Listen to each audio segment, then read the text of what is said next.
Hey,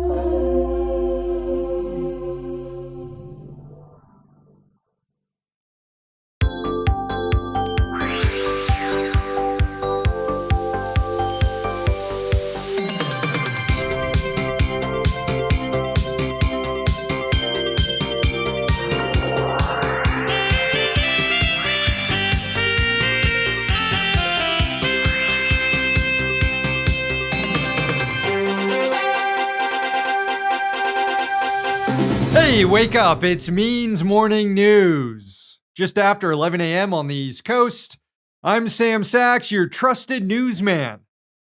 Although some of you probably don't trust me at all. That's okay. You'll come around.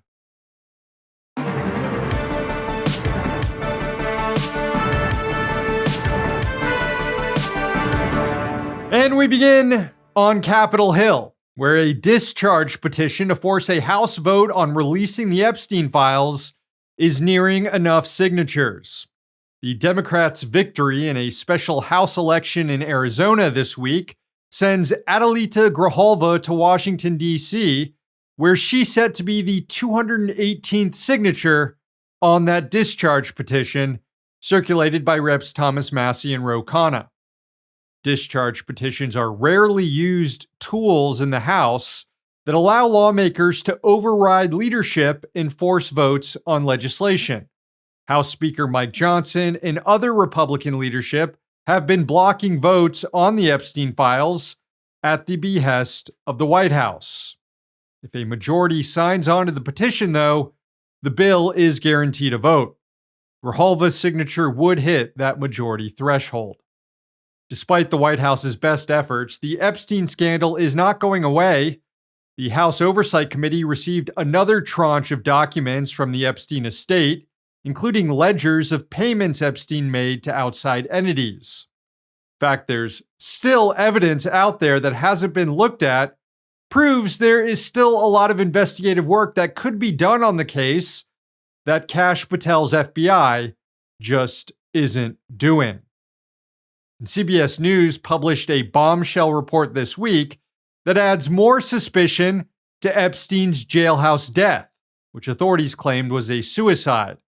According to records obtained by the outlet, weeks before Epstein was found dead in his cell, he told authorities that his cellmate, an ex-cop turned murderer, had tried to kill him. It happened after Epstein was found unresponsive in his cell, an incident that DOJ officials told the press was an attempted suicide and was used as evidence later that Epstein was suicidal. But this is what actually happened according to CBS. Quote, moments after becoming alert, Epstein gave officers his first account of what happened, the records show. He told them he thought he had been attacked by his cellmate, an ex-cop who was awaiting trial on 4 murders. He sat up on the bed and began telling me that he thinks his bunkie tried to kill him, a responding officer wrote in one memo. A senior officer wrote in a separate incident report that Epstein initially implicated his cellmate in the incident, claiming he had previously said things that made Epstein feel threatened. That's certainly something, huh?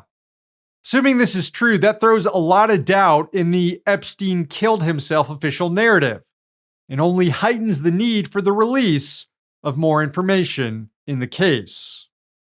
Instead of being transparent, though, the White House is censoring speech it doesn't like.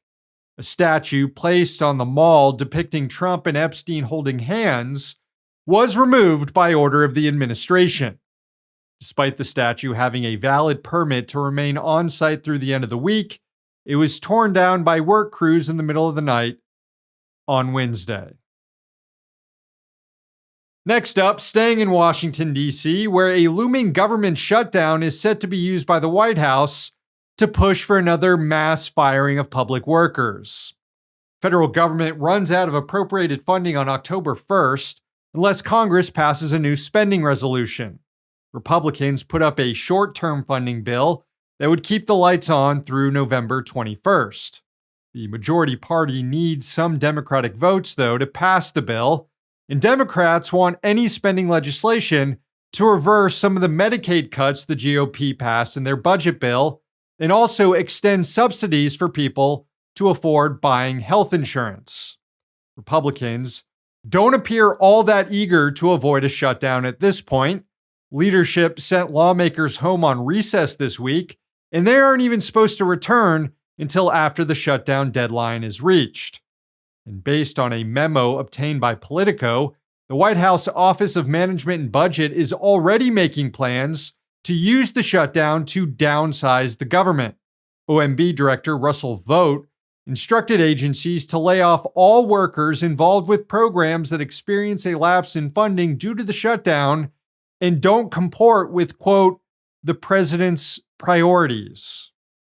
The American Federation of Government Employees released a statement in response to Vogt's memo. It reads, quote, White House OMB Director Russell Vogt has announced his intention to pursue another Doge-like round of illegal mass firings in the event of a shutdown, adding to the chaos. Federal employees are not bargaining chips. They are veterans, caregivers, law enforcement officers, and neighbors who serve their county and fellow Americans every day. They deserve stability and respect, not pink slips and political games. Since Trump's second term began, over 200,000 government workers have been forced out of their jobs. And finally, the United States keeps finding new and novel ways to shield Israel from any accountability over its genocide in Gaza. The State Department sent this message to reporters on Thursday, quote, we will absolutely work to fully stop any effort to attempt to ban Israel's national football team from the World Cup. The remarks come just as the governing body for European football, UEFA, is set to consider a ban on Israeli teams in their competitions. And while it's FIFA, not UEFA, that runs the World Cup, a ban from UEFA could impede Israel's ability to qualify for the global competition. Israel has a qualifying match scheduled against Norway next month. The Norwegian team said it will donate any proceeds from the match to Doctors Without Borders working in Gaza. According to reports from the AP, a majority of UEFA's 20-member executive committee supports a ban on Israel. Both football governing bodies already banned Russia from competitions following Moscow's invasion of Ukraine in 2022. This week, the UN Human Rights Council urged the football associations to also ban Israel. The Trump administration has allied itself with the chief of FIFA, Gianni Infantino, and it will likely pressure him to keep Israel in the competition, which is set to be hosted by the US, Mexico, and Canada. Though it won't exactly be the most welcoming environment for international sports fans, Vice President J.D. Vance already warned visitors to the tournament that they might have to deal with Homeland Security Secretary Kristi Noem, the lady throwing immigrants in torture prisons in El Salvador.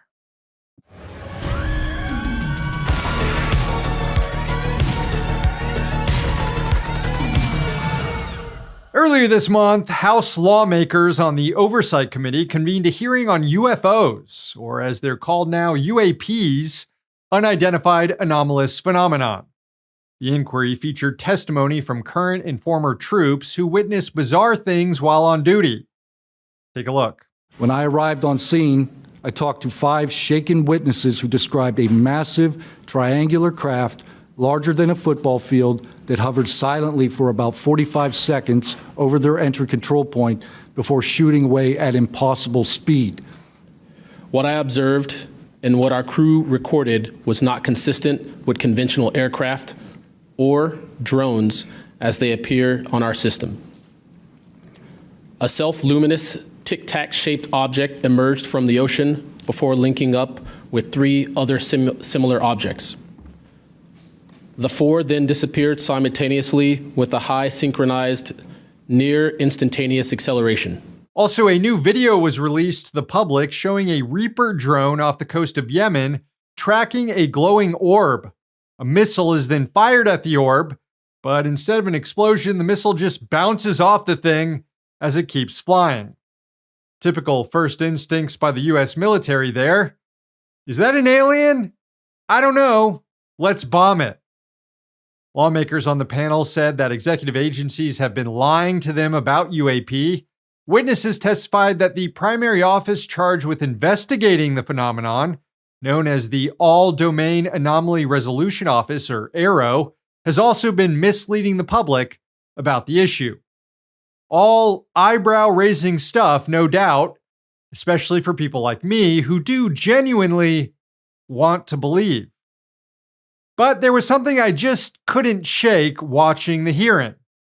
Almost all the lawmakers involved in this are total cranks who absolutely cannot be trusted to get to the bottom of whatever's happening here.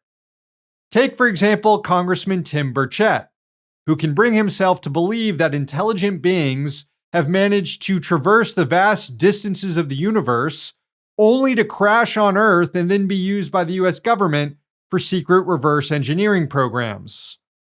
And also Congressman Burleson, who introduced that video of the orb getting hit by the missile. He too wants to believe. Yet at the same time, neither man can bring himself to believe that the president was friends with Jeffrey Epstein and signed a birthday card for him. Here was Burchett. I've never known Trump to be much of an artist either, so I kind of draw that into question. I think there's a history of him drawing stuff. The thing is, it's been there for 4 years, and now it's just come out. I just don't buy it. So you think really someone might have just forged this somehow and sent this to the Epstein? Somehow, it's so easy to do. I just don't buy any of it right now. Oh, so now we're a skeptic, huh? Also on the committee hunting for UFOs, Nancy Mace and Lauren Boebert, whose reputations precede them. Honestly, credit to Mace, though, for not making the hearing about her for once. And then there's Democrat Jared Moskowitz, who made the charge during the hearing that the U.S. government was lying. But I do know when we're being lied to, and we are definitely being lied to. He can bring himself to believe that, but he refuses to believe that the Israeli government is lying about its intentions in Gaza. Moskowitz rejects charges of genocide in Gaza and has pushed the lie that civilians are dying because they're being used as human shields by Hamas. I'd say at this point, someone claiming they were abducted by aliens has far more credibility than someone still defending Israel. The chair of the subcommittee that convened the hearing, Rep. Anna Paulina Luna, is a lady who believes Trump should be put on Mount Rushmore. She introduced legislation to do it. Look, I think there's a legitimate inquiry to be had about the nature of the universe and if proof exists that we aren't alone, that the government is hiding. An inquiry that involves hearing from people who've had strange experiences. And I think there's an equally legitimate inquiry to be had into if all this is a psyop by the government to distract from its own advanced tech and to scare Congress into giving more money to the war machine. I just don't want the worst people in Congress leading it up. So let's try to find someone else. Someone who's not a lawmaker at all, in fact. Someone who will take this issue seriously and has the personal gravitas to elicit trust from the citizenry.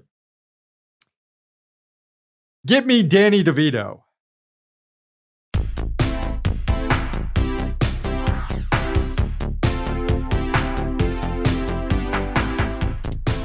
Every Friday, we do our part to bring down the oligarchy by naming and shaming its members and collaborators.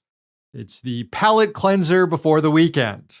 So, without further ado, this week's Rich Dick is Ryan Walters. In case you don't know who this freak is, he's the Oklahoma Superintendent of Public Instruction and is one of the most far-right reactionary government officials in the whole dang United States. Or he was, until he resigned this week to join a fringe group focused on busting teachers' unions. We'll get to that in just a moment. But Walters started this week by announcing that he would force all high schools in Oklahoma to host a Turning Point USA chapter. That's the group funded by dead fascist Charlie Kirk. Here was Walters. I'm excited to announce today that every Oklahoma high school will have a Turning Point USA chapter. For far too long, we have seen radical leftists with the teachers union dominate classrooms and push woke indoctrination on our kids. They fight parents' rights. They push parents out of the classroom, and they lie to our kids about American history. Yeah, none of that shit is true. What is true is that under Walter's watch, Oklahoma has one of the worst public education systems in the country. Wallet Hub examined data from the Department of Education and the U.S. Census Bureau and found that Oklahoma ranks 50th in the country. That would be dead last, but Washington, D.C. was included in the list, so Oklahoma only beat out one other state, New Mexico. The awful education results are probably by design, since it's easier to indoctrinate students with TPUSA-style race science if they don't know any actual science or how to read. Later, Walters was asked what would happen if schools decided they don't want to host a TPUSA chapter. He threatened to go scorched earth. We would go after their accreditation.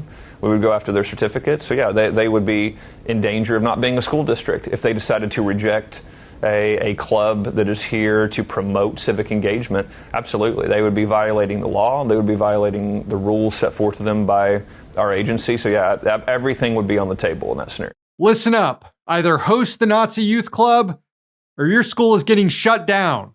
Got it? Well, students and teachers in Oklahoma can breathe a little easier now because Walters abruptly resigned his post on Wednesday night and announced on Fox News that he was joining something called the Teacher Freedom Alliance. I'm excited to announce I'll be stepping down as Oklahoma State Superintendent and taking on the role as the CEO of the Teacher Freedom Alliance. We're going to destroy the teachers' unions. We have seen the teachers' unions use money and power to corrupt our schools, to undermine our schools. We are one of the biggest grassroots organizations in the country. We will build an army of teachers to defeat the teachers' unions once and for all. We will build an army of teachers to defeat other teachers. A groundswell of educators fighting for lower pay, poor benefits, and larger classroom sizes. Joining up with a group to bust teachers' unions is very on brand for Walters. He once said he doesn't negotiate with teachers' unions because they are, quote, terrorist organizations. The Teacher Freedom Alliance claims to have a membership of just 2,758 educators. If even that's true, that means it has a constituency representing significantly less than 0.1% of all teachers in the U.S., over 3.5 million. The group was spun out of the Freedom Foundation, a far-right anti-union think tank founded in the 1990s. And although Walters claims he's part of a grassroots organization, the Freedom Foundation is just another one of those billionaire influence projects. It's funded by the likes of the Kochs, the Scaife, and the DeVosses. It's unclear what exactly led to Walters' abrupt resignation. Due to his whacked-out politics, he's alienated himself from most other officials in the state, even fellow Republicans. Education Secretary Linda McMahon even recently snubbed him. Maybe Walters would be more tolerable if he actually was good at his job, but again, the state is among the worst in the country in public education. There was also that episode recently in which Walters was accused of watching porn during a state school board meeting. It was later determined to be nude scenes from the Jackie Chan movie The Protectors, which Walter was, for some reason, watching during the meeting. Walters also once sent pornography to several Oklahoma state lawmakers. So, there will be very few people sad to see this weirdo leave his post. Good riddance, Ryan. You rich dick.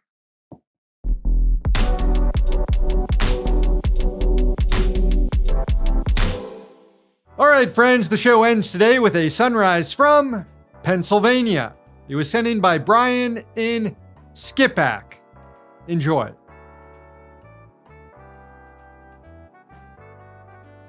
Thanks, Brian. That's the show. Thanks for watching, and thanks to the team behind the scenes. Find more MMN at means.tv. We also have a YouTube and podcast channel, and you can find us on Twitter, Instagram, and Blue Sky. One day capitalism will fall. Till then, we'll be right here. See you next week.